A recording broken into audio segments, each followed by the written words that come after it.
حقتك هي في عمك كبير قاعد يعمل كده، خلاص ضمناها ما في عوجة ثانية.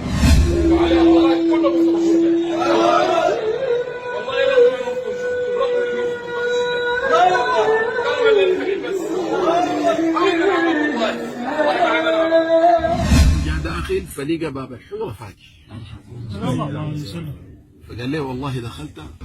في ناس هسه اللي بيمشي يشوفوا الحجرة حقت عايشة دي هناك، قالين ورا الباب ده الذهبي ده هنا خلاص دي الحجرة. لا وين؟ في 3 حيط عشان زي ده ساي ما يجي خاشي ساكت ده. قال لقيت الباب فاتح ودخلت. قال لي والله دخلت فوجد المعلم لما دار يقول لقيت الرسول قال لقيت عمل كذا، يعني من شدة حبه للرسول ما قدر ينطق اسم النبي عليه الصلاة والسلام. والصحابة ديل كلهم يقولوا قال رسول الله كنت مع النبي أوصاني خليلي، ما عملوا كذا ورقصوا بكتفهم. قال لي والله دخلت فوجد المعلم وجد سيدنا رسول الله صلى الله عليه وسلم جالس ومعه صاحبه سيدنا أبو بكر الصديق رضي الله عنه وسيدنا عمر رضي الله عنه. مرحبا الله. يعني من كرم ربنا سبحانه وتعالى العبد الضعيف معه الحمد لله. قال لي والله وجدتك جالس معه. قال فوجد قاعد يكورك كده ومعه صاحبيه ومعاهم محمود الضعيف ده هو الزول ده بتاع الأخضر اللي بيتحرك. عليك الله شو الكلام. استغفر الله العظيم. قلت له يا سيدي يا رسول الله أنا وأخوي الشيخ محمود ده دايرين نكون معك في الفردوس الأعلى.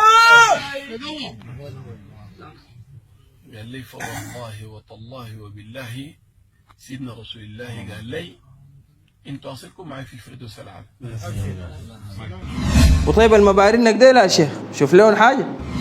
قال لي قلت له يا سيدي يا رسول الله لكن محمود ما زي محمود ده ناس كتار وهالوداد كتار يا سلام واللي بيظنوا فيه بخير كثيرين يا سلام دايرين مداحوا نعم حيرانه حبانه هالوداد يا سلام الظن فيه خير كلهم دايرون ينولوا فضل هذه المعية في الفردوس الأعلى. قال لي كلهم جعلناهم في هذه المعية. يا سلام. نحس الكلام ده معناه شنو؟ الدار يخش الفردوس ما الجنة ساي الفردوس الأعلى مع الرسول عليه الصلاة والسلام. بس أبقى واحد من الأربعة ديل يا مادح لي ده بتاع الأخضر اللي بيتحرن تغني الأخضر اللي بيتحرن.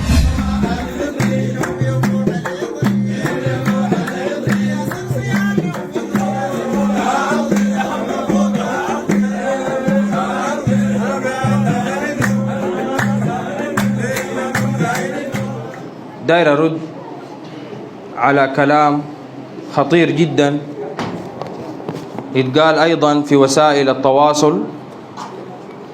وقبل ما أرد على الكلام ده داير أنبه تنبيه مهم وسؤال قد يطرأ على قلوب كثير منا. إحنا يا جماعة لما نتكلم عن شيخ معين ونذكر ضلالاته ونرد عليها بالكتاب والسنة دي غيبة ولا ما غيبة؟ إحنا ذكرناه في غيبته بما يكره صحيح؟ هذه غيبة ولا ما غيبة؟ السؤال ده لو ما طرأ في قلبك ده شيء غريب. ومن الطبيعي جدا إنه سؤال زي ده يبدر على ذهنك، ولكن الجواب إنه هذه من الغيبة الجائزة، لأن الإمام النووي في كتابه رياض الصالحين بوب بابا قال باب تحريم الغيبة. الباب البعدي طوالي قال باب ما يباح من الغيبة، وذكر 6 مواضع تكون الغيبة فيها جائزة وأحيانا تكون واجبة. عديل تغتاب إنسان غيبة واجب. ومن الأمثلة على ذلك الآن لو جاك زول سألك يا أخي فلان ده داير يتقدم لي بنتي وانت تعرف فلان ده فيه من الشر ما فيه وأبوها ما يعلم وسألك، هذا ما في تجاوب ولا ما تجاوب؟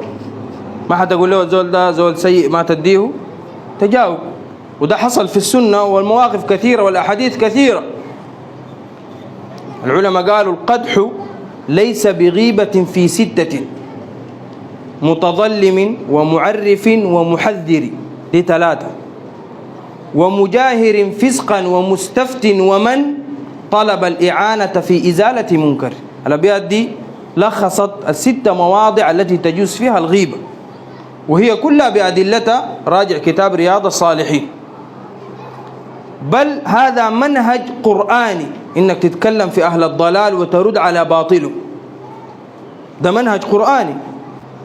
ربنا قال وقالت اليهود يد الله مغلولة، ده كلام اليهود ربنا ذكره، جاب قولهم الباطل وذكر.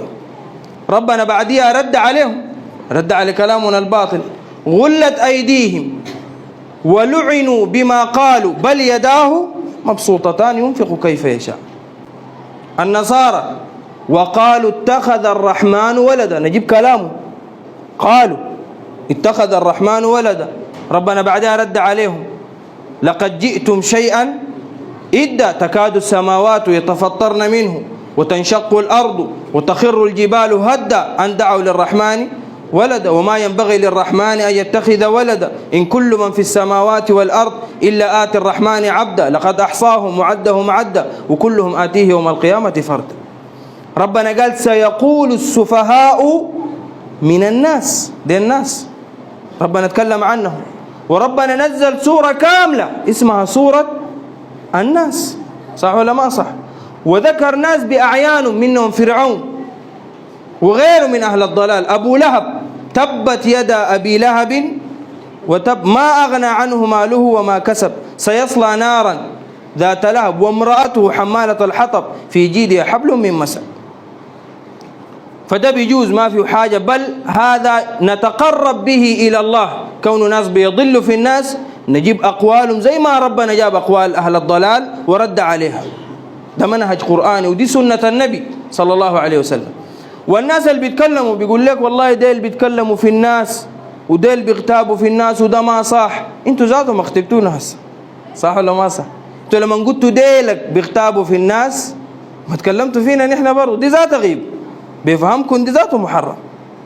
لكن ده تناقض. سئل الإمام أحمد رحمه الله قالوا يا إمام الرجل يصوم ويصلي ويعتكف خير أم يتكلم في أهل البدع والضلال؟ قال إذا صلى وصام واعتكف فهو لنفسه، وإذا تكلم في أهل البدع والضلال فهو للمسلمين، هذا أفضل. والإمام الهروي رحمه الله قال عرضت على السيف 5 مرات، خدتوه كده وأخذت عليه السيف، لا يقال لي ارجع عن مذهبك، ولكن يقال لي اسكت عمن خالفك، ما تتكلم في الناس دي اللي خالفوك، فأقول لا أسكت. وربنا نجاو من ال5 سيوف. ليه؟ لأنه ده يا جماعة دين نتقرب به إلى رب العالمين. ناس الليلة أنا جايب لكم زول، والزول ده أنا خصصت كثير من التعقيبات في الكلام عنه، لأنه هذا الرجل سخر تسخيرا لهدم الإسلام. قبل اليوم جبنا حديث البن وناس استغربت وقالوا ده شنو، بعديها جبنا كلام باطل وجبنا كلام باطل لحد آخر واحدة عاملين مدح النبي عليه الصلاة والسلام بأغاني الأخضر اللي بيتحرر. ده كلام غريب صحيح. الليلة دي أغرب من ديل كلهم، ولسه ضلالاته كثيرة. الرجل ده قاعد مع جماعته، الحتة ذات اللي كانوا قاعدين يقولوا فيها الأخضر اللي بيتحرر ويلعبوا بالدين، قاعد مع ناس وحيرانه قال لهم علي الطلاق كلكم تخشوا الجنة. دي رأيكم فيها شنو؟ حقتك هي؟ يا أخي السلف الصالح والصحابة قال لو أن رجلي اليمنى في الجنة واليسرى خارج الجنة لسه ديك ما دخلت، قال ما أمنت مكر الله، ما أمنت مكر الله. عمر بن الخطاب ده النبي عليه الصلاة والسلام قال عمر في الجنة رضي الله عنه باسمه في حياته، قال عمر في الجنة. لما جاء يموت وطعنوا أبو لؤلؤة المجوسي قال يا ويل عمر وأم عمر ليت أمي لم تلدني، خايف من عقاب ربنا سبحانه وتعالى. هو مصدق ربنا، لكن ديل يا جماعة كان إيمان عظيم، وكان يخاف من رب العالمين. لكن شوف ده يلعب الأخضر اللي بيتحرن يرقص، قال لهم علي الطلاق كلكم تخشوا الجنة. قال علي الطلاق بعد ما قال الكلمة الأولى دي، قال لهم علي الطلاق رغم أنوفكم، يعني الماء داير ذاته رغم أنوفكم تخشوا الجنة. في عمك كبير قاعد يعمل كده، خلاص ضمناها ما في عوجة ثانية. أول حاجة يا جماعة الكلام ده مشابه لكلام اليهود والنصارى. اليهود والنصارى ذاتهم قالوا نحن في الجنة، وقالوا لن يدخل الجنة إلا من كان هودا أو نصارى، ضمنوا لنفسهم شنو؟ الجنة. ربنا قال تلك أمانيهم، هاي زول بيتمنى ساكت. تلك أمانيهم قل هاتوا برهانكم إن كنتم صادقين. هسه أنا ما ممكن أتكلم أقول كلام باطل زي كلامه ده، أقول لهم أنتم كلكم ما خاشين الجنة ونحن كلنا قاعدين دير خاشين الجنة، ما يزال ممكن يتكلم. لكن ربنا حسم هذا الكلام، قل هاتوا برهانكم إن كنتم صادقين. دليلك شنو أنت خاش الجنة؟ نمرة 2 هذا تألي على الله. أنت لما تقول نحن كلنا خاشين الجنة هذا تألي على الله إنه ربنا حيدخلك الجنة. لذلك جاء في السنة أن رجلا قال والله لا يغفر الله لفلان، فلان ده الله ما بيغفر له. دي مسائل الإنسان ما يدخل فيها. هسه نحن هنا نتكلم ده كلام كفر وده كلام بيدخل النار، لكن ما نقدر نقول فلان في النار إلا لو عندنا دليل.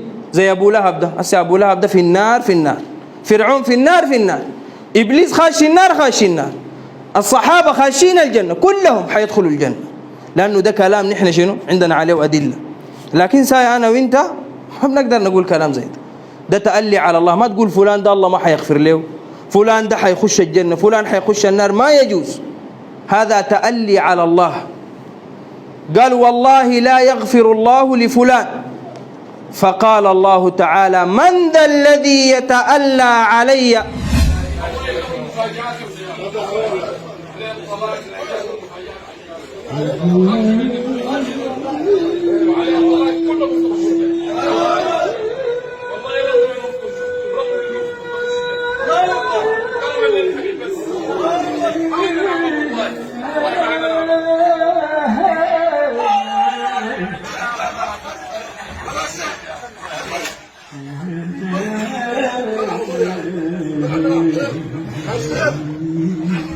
الإنسان ما يتألى على الله سبحانه وتعالى. والكلام ده هو جابه من وين؟ إنه هو حيخش الجنة. قاعدين كانوا في جلسة غير الوقت اللي قاعد مع حيرانه ده، قاعد يوم في جلسة كده بالليل في الحوش، ومعه جزء من مداحه وحيرانه، فقعد يحكي لهم. طبعا الهوى ضربهم وقال بعد ده بالليل ده الجماعة دي المرة دي أجيب لهم كبيرة شديد. قال لهم والله يا جماعة كان معانا فلان ابن فلان ورأى له رؤية. رأى شنو؟ قالوا الزول ده رأى رؤية إنه مشى الروضة الشريفة، قال لقاها في زحام شديد أكثر من الواقع.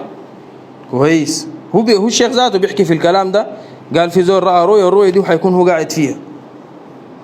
قال لهم الزول ده لما خش قال لقى باب الحجرة فاتح وفي 3 حيط بالمناسبة. في ناس هسه بيمشي يشوفوا الحجرة حقت عايشة دي هناك، قالين ورا الباب ده الذهبي ده هنا خلاص دي الحجرة. لا وين؟ في 3 حيط عشان زي ده ساي ما يجي خاشي ساكت ده. قال لقيت الباب فاتح ودخلت، خش جوا قال لقيت، لما دار يقول لقيت الرسول قال لقيت عمل كذا، يعني من شدة حبه للرسول ما قدر ينطق اسم النبي عليه الصلاة والسلام. والصحابة ديل كلهم يقولوا قال رسول الله كنت مع النبي أوصاني خليلي، ما عملوا كذي ورقصوا بكتفهم. قال فوجد قاعد يكورك كده ومعه صاحبيه ومعاهم محمود الضعيف، ده هو الزول ده بتاع الأخضر اللي بيتحرك عليك الله شو الكلام، استغفر الله العظيم. قال ده قاعد جوا هنا. قال أنا قرأ لك كلامه عديل. قال يا سيدي يا رسول الله، الزول الجا خاشي ده لقى شيخه محمود الضعيف، ده اسمه محمود الضعيف، قاعد يتكلم مع الرسول عليه الصلاة والسلام. يا سيدي يا رسول الله، أنا وأخوي شيخ محمود ده دايرين نكون معاك في الفردوس الأعلى. لما قال كلمة الفردوس الأعلى في واحد قاعد يكورك كده، طبعا كلهم مستهبلين. وديل بالمناسبة في حاجة غريبة قاعد عندهم أنا مستغرب منها، كل ما يقولوا كلام اسم شيخ معظم عندهم بزغرته عديل كده، شيخ بزغرته وديل شد بزغرته طوال كيد بزغرة الزغرته الواحدة دي.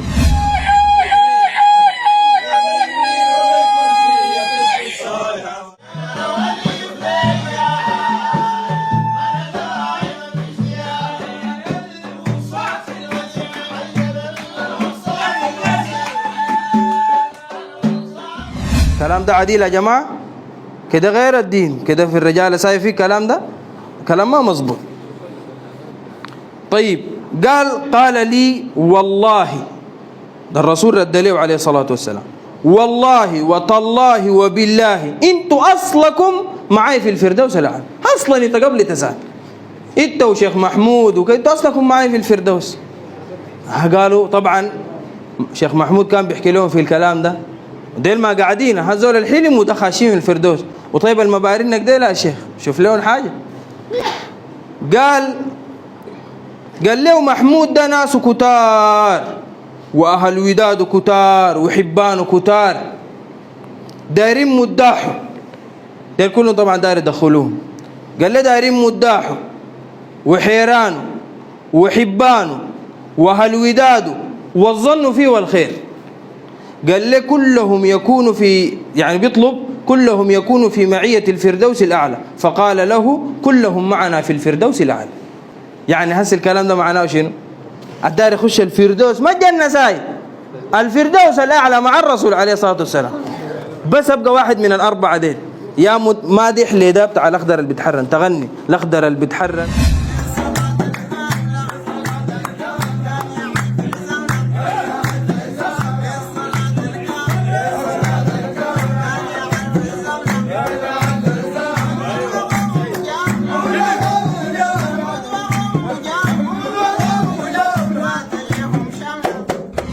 أو تبقى من شنو؟ من حيران، شيل الدلوكة ساي وشيل الموية واللي بريق. أو أبقى من حبان ومن بعيد بس حبه ساكت، أو ظن فيه والخير بس. المنام قال لي أجب سيدنا رسول الله صلى الله عليه وسلم. قال لي مشيت وراه، دخلنا الحرم، دخلنا الروضة، قال لي لقيت الروضة مزحومة زحمة شديدة خلاص. قال لي أكثر من في الواقع زحمة، قال لي الناس بس كده. فقال لي مشيت بالجهة الثانية، بس أنا ما بتذكر الجهة، جهة الباب، باب جبريل مش كده؟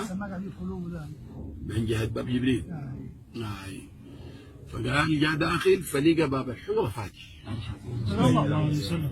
فقال لي والله دخلت فوجد المعلم،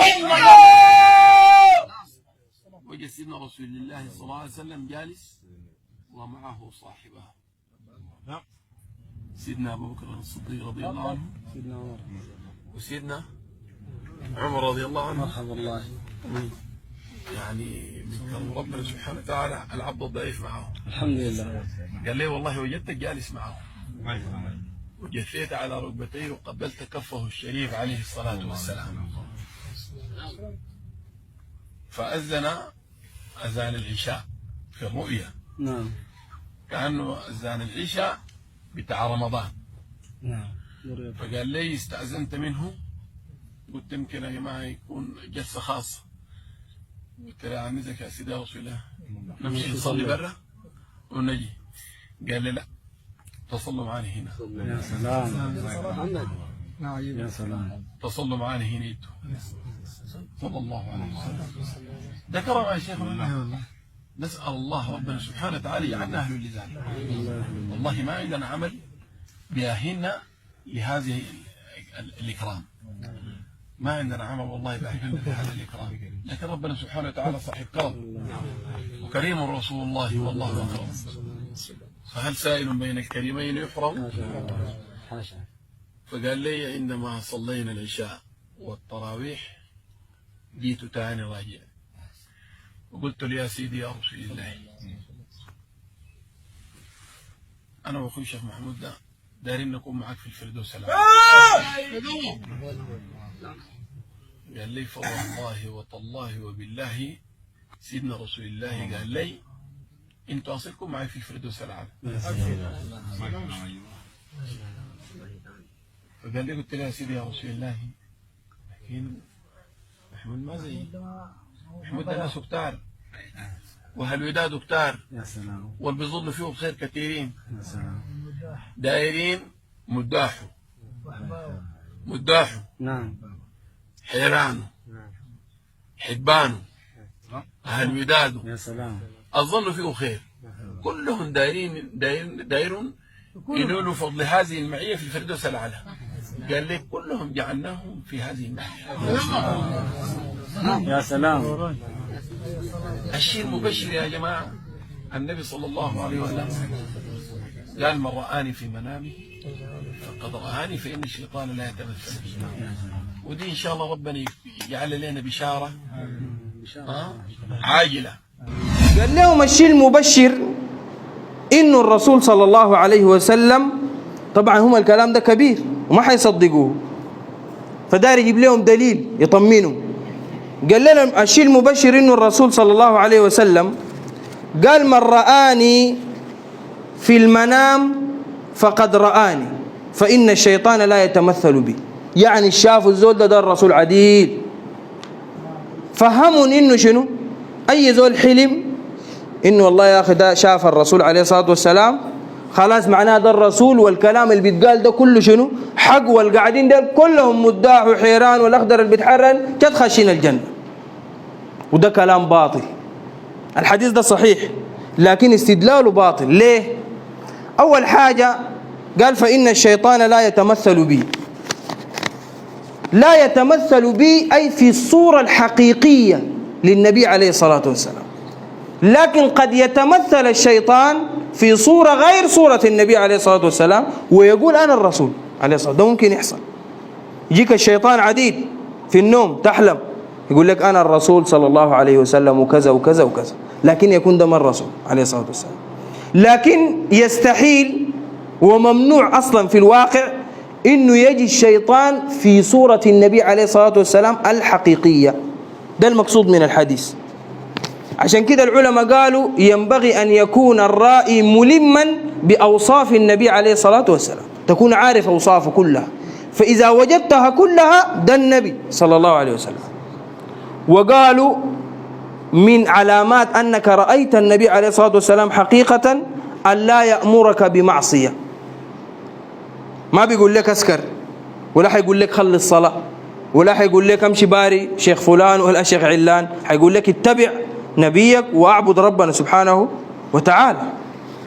فنحن أول حاجة من جاوب له على الحديث الجابه ده داري أكد على المسألة لا، قد يكون ليس على أوصاف النبي ده لو صدقناك أصلا لو صحيح انت رأيت الرؤية.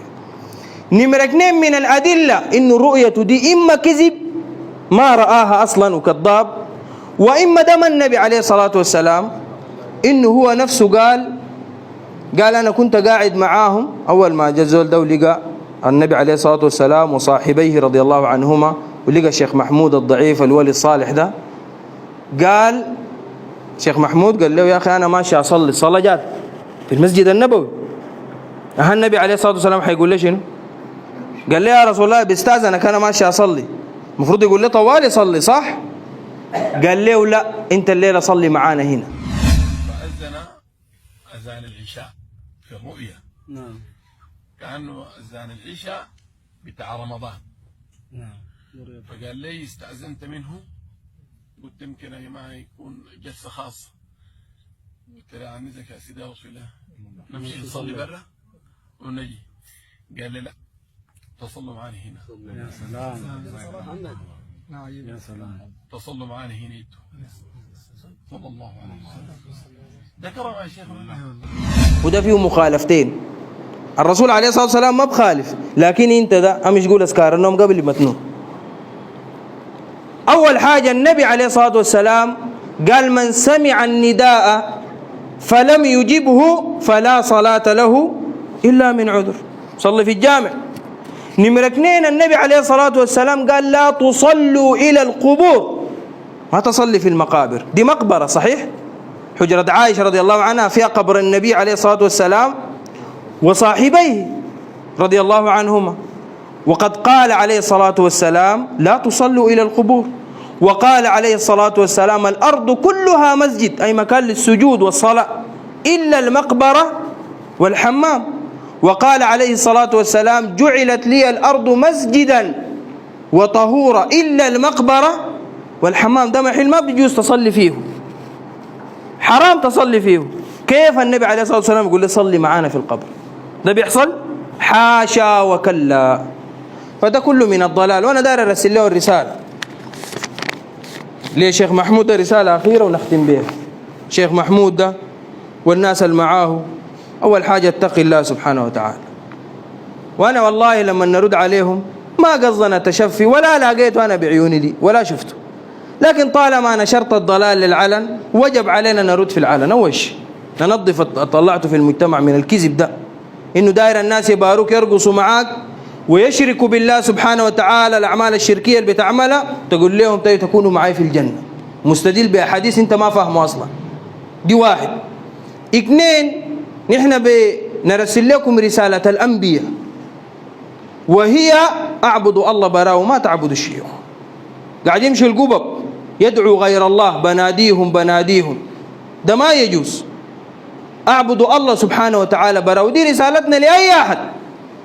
إذا سألت فاسأل الله، وبنكررها مش الليلة وبكرة والجمعة الجاية لحد ما أموت إن شاء الله. أسأل الله يثبتني على ذلك، وإنتوا كذلك كلكم خلوا دي رسالتكم. لأنه والدار يشوف مكانة هذه الرسالة وعظم هذه الرسالة. أقرأ سورة ياسين، قصة حبيب النجار، شوف عمل شنو وشوف العاقبة. ربنا أمره بعد ما مات قال له اعمل شنو؟ قيل ادخل الجنة، قال يا ليت قومي يعلمون بما غفر لي ربي. الله يغفر لنا كلنا وجعلني من المكرمين. الله أكرمه بكرمه. فنحن دي رسالتنا طالما نحن حيين في كل مكان وفي كل زمان.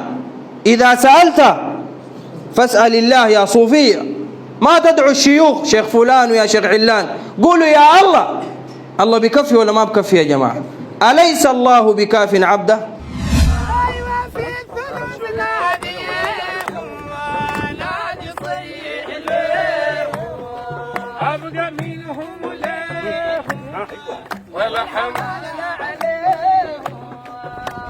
ما تعلقوا الحجبات والتمايم وتتوكلوا عليها وتقولوا دي تحفظنا من عيون الناس. قال رسول الله صلى الله عليه وسلم، قلت نحن بنحبه اسمعوا كلامه، حبوه اسمعوا كلامه. قال من علق تميمة فقد أشرك، من تعلق شيئا وكل إليه. دي حديث صحيحة في المسند وفي البخاري وفي مسلم. اللي بيحلفوا بالشيوخ وحاد شيخ فلان وحاد شيخ علان، قال رسول الله صلى الله عليه وسلم من كان حالفا فليحلف بالله أو لا يصمت. النبي عليه الصلاة والسلام أول ما جاء ربط الناس بمنه؟ برب العالمين. قولوا لا إله إلا الله تفلحوا. قالوا له أجعل الآلهة هبل واللات والعزى ومنات إلها واحدا إن هذا لشيء عجاب. أعبدوا الله براه وتابعوا الرسول صلى الله عليه وسلم براه، وما تتبعوا الشيوخ. نحن ما قلنا ما في أولياء، في أولياء، لكن أنت ترقص الأخضر اللي بيتحرن وتشرك بالله وتعمل المحرمات تقول أنا ولي. في زول ولي لله بيقول يا جماعة أنا ولي أنا ولي تعالوا علي جاي؟ ما في كلام زي ده. علموا الناس الدين، حفظوا الناس القرآن، لكن ما تعبدوا الناس للبشر. قصايد السادة أنا عبدا ليكم نادى. هل ده الإسلام يا جماعة؟ الإسلام أعبد الله براه. السادة أنا عبدا ليكم نادى. يعبد الشيوخ، ده قال لهم علي الطلاق نحن عبيد شنو؟ لا ده قال علي الطلاق جنة ما فيها المكشف ما دايرنا. عليه الطلاق جنة ما فيها المكشف ما دايرنا. عليه الطلاق جنة ما فيها المكشف ما دايرنا. عليه الطلاق جنة ما فيها المكشف ما دايرنا. هذا كيف؟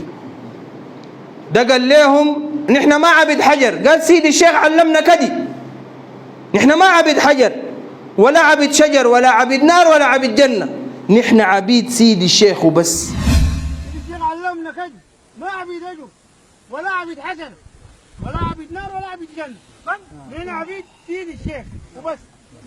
نحن عبيد سيدي الشيخ وبس. شيخ ود الميرين في الهلالية في الجزيرة، شوفوا الانترنت الناس يسجدوا له تحت في الواطة.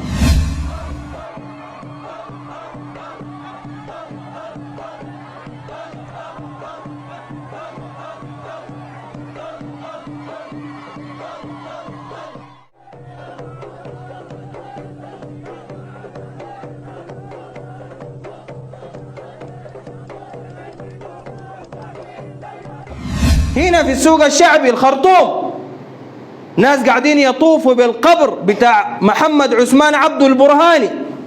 شوف في الانترنت الطواف، ربنا قال وليطوفوا بالبيت العتيق، قاعدين يطوفوا بالقبر بتاع الشيخ.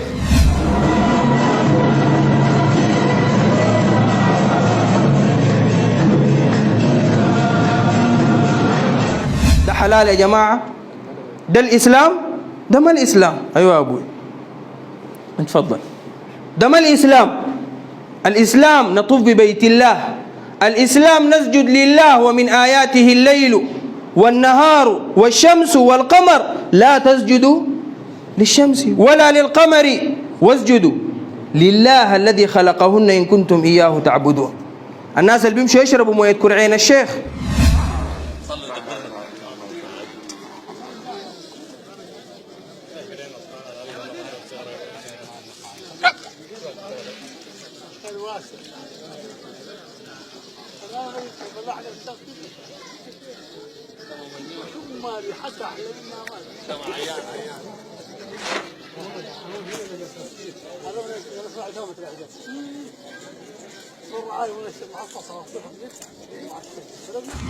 الحفيرة في الشكينيبة موية وسخانة، موية وسخانة، الناس ماشيين بكرعينهم في الموية يشيلوها يشربوها.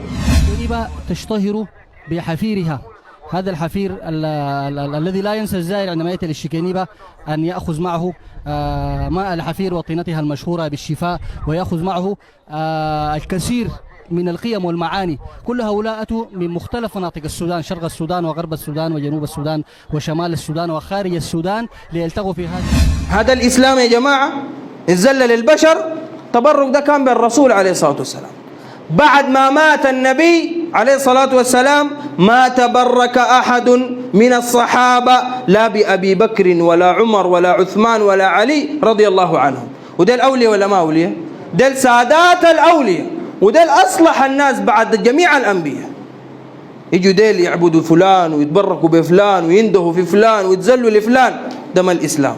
اتقوا الله سبحانه وتعالى. بارك الله فيكم، والسلام عليكم ورحمة الله.